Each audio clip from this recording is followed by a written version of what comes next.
Growth mindset would be to not be boxed into things, and to actually venture out and be open-minded about anything, and actually believing that I can do things instead of letting things hold me back. Maybe that would be growth mindset for me.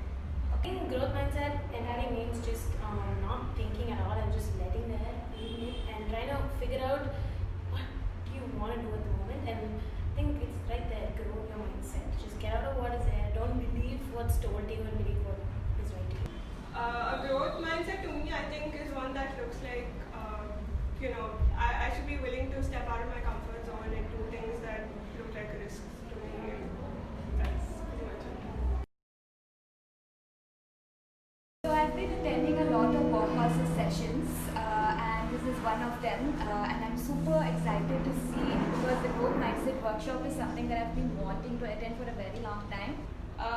My expectation is, I came in with an open mind, and I want to leave, as you said, a better version of myself, to learn more. 2 hours later.